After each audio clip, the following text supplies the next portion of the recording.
ဒီနေ့မှာပြန်လည်ပြီးတော့မှနှုတ်ပတ်တော်နေငယ်နဲ့ပြန်လည်ပြီးတော့မှခွန်အားယူကြရအောင်လို့ဒီနေ့ကျွန်မယူဆောင်လာတဲ့နှုတ်ပတ်တော်ကောင်းစဉ်ကတော့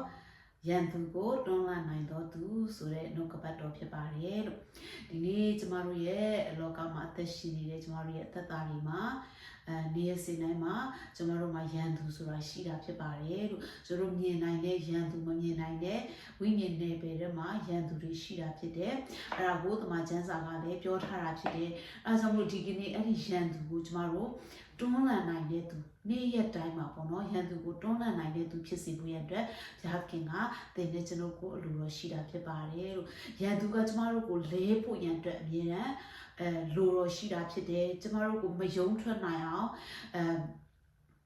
မရက်တည်နိုင်အောင်အမြဲတမ်းစာရန်ကအလိုရှိတာဖြစ်တယ်။ဒါပေမဲ့ဘုရားသခင်ကကျမတို့ကိုအဲ့ဒီစာရန်ရဲ့လက်ချခြင်းထဲမှာနစ်မြုပ်သွားဖို့ရန်အတွက်အလိုတော်မရှိတဲ့ဘုရားသခင်ဖြစ်ပါတယ်လို့အားကြောင့်ဒီနေ့နှုတ်ကပတ်တော်ကျမ်းစာကိုဖတ်ကြည့်ရအောင်။ရှင်ပေတရုဩဝါဒစာပထမဆုံးခန်းကြီး9အငယ်8တမာတရိရှိလျက်မအိပ်ဘဲစောင့်နေကြတော့သင်တို့၏ရန်သူတီးဟုသောမာနသည်ဟောက်သောခြင်းသေးကဲ့သို့ဘယ်သူကိုမျိုးရမည်နည်းဟု၍လဲလဲရှာဖွေလက်ရှိ၏ဒီဖတ်တော်သောနှုတ်ပတ်တော်ပေါ်မှာအရောက်ဆိုင်ကိုဖျာရှင်ထူပဲကောင်းချီးပေးပါစ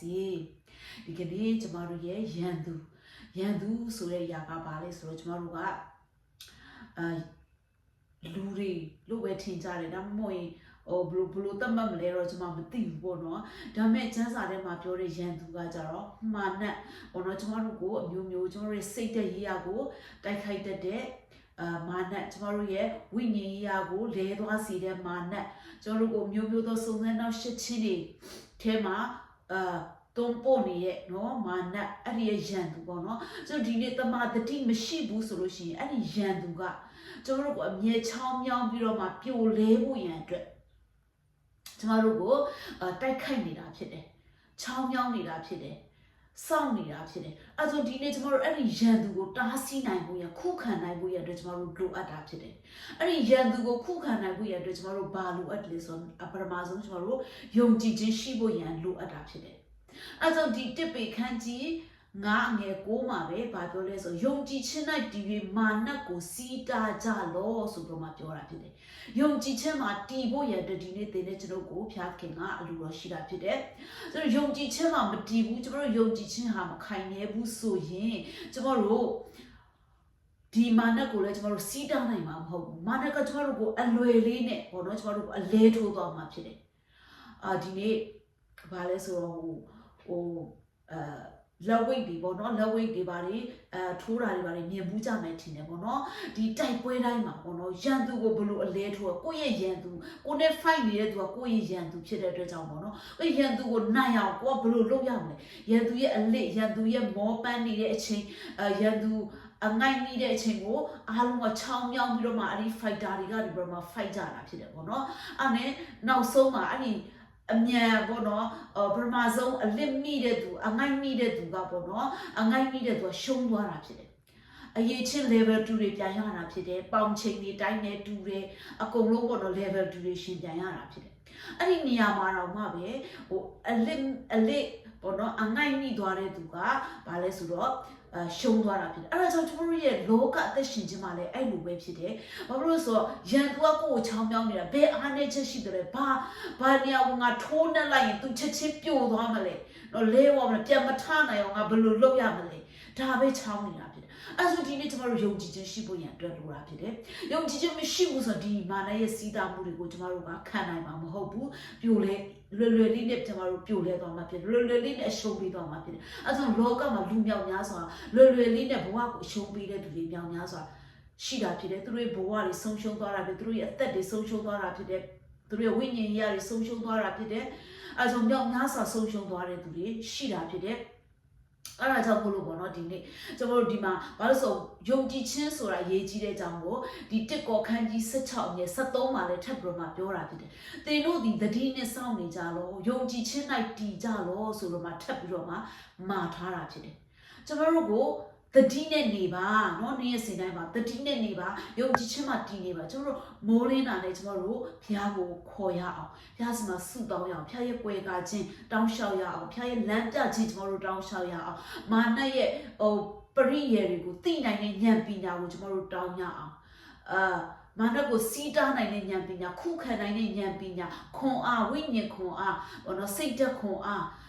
းအစစအရာရာကျွန်တော်တို့ဖျားခင်စီမှာတောင်းလျှောက်ကြရအောင်အဲ့ဒါဆိုရင်ဖျားခင်ကကျွန်တော်တို့နဲ့တူပါရှိပြီးတော့မှတင့်ကိုဝယ်ကောင်းမှာဖြစ်တယ်လမ်းပြမှာဖြစ်တယ်ပေါ့နော်အဲကြောင့်ဒီမှာကျမ်းပိုက်နောက်တစ်ခုကိုထပ်ပြီးတော့မှဖတ်ချင်ပါသေးတယ်နိကောခန်းကြီး1ငယ်21မှာပြောလဲဆိုရင်သင်တို့နဲ့ငါတို့ကိုခရစ်တော်၌တည်စေ၍ဗိတ်သိက်ပေးတော်သူကဖျားခင်ဖြစ်သည်ဖျားခင်ဖြစ်သည်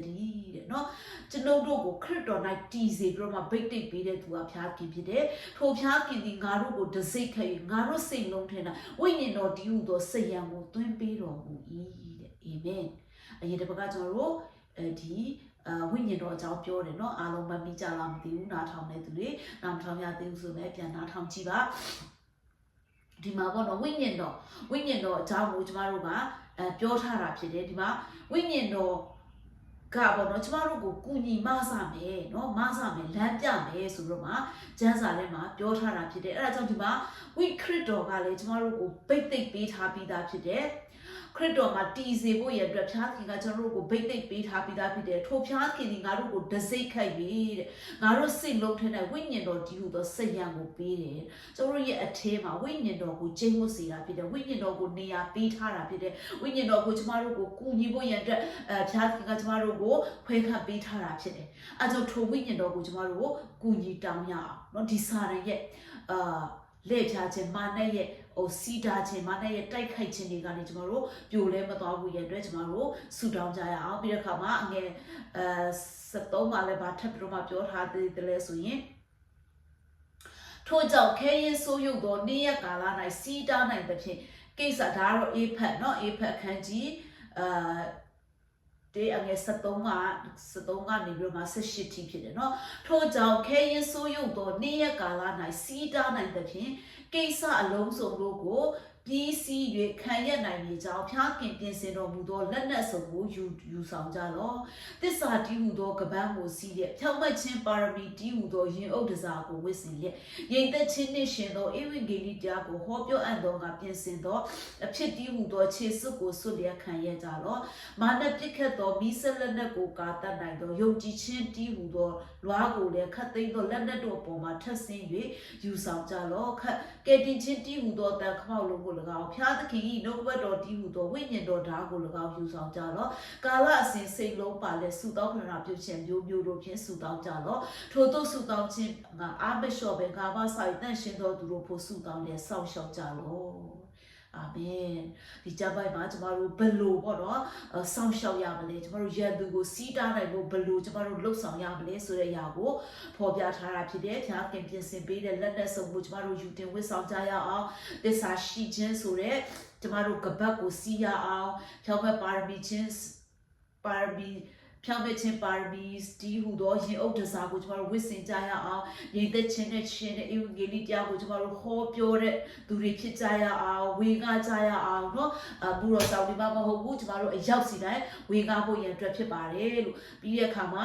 မာနပြစ်ခတ်သောမိဆက်လက်နက်ကိုကာတတ်နိုင်သောယုံကြည်ခြင်းတည်ဟူသောလွားကို၎င်းနဲ့ယုံကြည်ခြင်းတည်ဟူသောလွားကို၎င်းဘုရားသခင်၏နှုတ်ကပတ်တော်တည်ဟူသောဓာတ်ကို၎င်းကျွန်တော်တို့ရဲ့နှုတ်ကပတ်တော်တည်ဟူသောဓာတ်ဝိညာဉ်တော်ဓာတ်ကိုနှုတ်ပတ်တော်ကိုလည်းကျွန်တော်တို့ဖတ်ဖို့ရန်လိုပါတယ်ကာလအစဉ်စိတ်လုံးပါလေဆုတောင်းပထနာပြုခြင်းမျိုးတို့ဖြင့်ဆုတောင်းကြတော့တဲ့ကျွန်တော်တို့ဆုလည်းတောင်းရမှာဖြစ်ပါတယ်ဒီရက်ခါမှာဆုတောင်းတာပဲမဟုတ်ဘဲနဲ့ကျွန်တော်တို့အားမလျှော့ပဲနဲ့အမြဲတမ်းကျွန်တော်တို့ဆုတောင်းဖို့ရအတွက်လိုတာဖြစ်ပါတယ်လို့အဲ့ဒါဆိုရင်ကျွန်တော်တို့နှုတ်ကပတ်တော်နဲ့သက်ရှင်မယ်ကယ်တင်ခြင်းရဖို့လိုတယ်နှုတ်ကပတ်တော်နဲ့သက်ရှင်မယ်ဒီခါမှာဆုတောင်းခြင်းနဲ့သက်ရှင်မယ်တော့ကျွန်တော်တို့ဧဝံဂေလိတရားကိုဟောပြောမယ်ကျွန်တော်တို့ဘုရားခင်ပေါ်မှာသစ္စာရှိမယ်သစ္စာရှိတဲ့ကပ္ပံဖြောင်းမခြင်းနဲ့သက်ရှင်မယ်ဆိုရင်ဒီလေဝိညာဉ်တော်ကသင်နဲ့တူပါရှိပြီးတော့ကျွန်တော်တို့ရဲ့အသက်တာတွေထဲမှာဒီမာနရဲ့လက်ဖြားခြင်းလောကမှာကျင်လည်နေတဲ့မောင်မိုက်ထဲမှာကျင်လည်နေတဲ့မာနရဲ့စီးတာခြင်းလုံးစုံကနေကျွန်တော်တို့ရဲ့အသက်တာကိုဖျားသခင်ကနေစင်တိုင်းမှာစောင့်မပြီးတော့မှလမ်းပြပြီးတော့မှပြိုလဲတဲ့သူမဖြစ်စေပဲခရစ်တော်နဲ့သူအောင်မြင်တဲ့သူအောင်လံကိုလွှဲနိုင်တော်သူဖြစ်စီမှာဖြစ်ပါတယ်။အဲကြောင့်ဒီနှုတ်ပတ်တော်အပြင်ကျွန်တော်တို့ခွန်အားယူတာဖြစ်ပါတယ်။ရောက်ဆိုင်ကိုဖျားရှင်ထူပဲကောင်းချီးပေးပါစေ။ယေရှုတင်ပါတယ်။တော်တော်မှာပြန်ဆောင်ကြမယ်။ Bye bye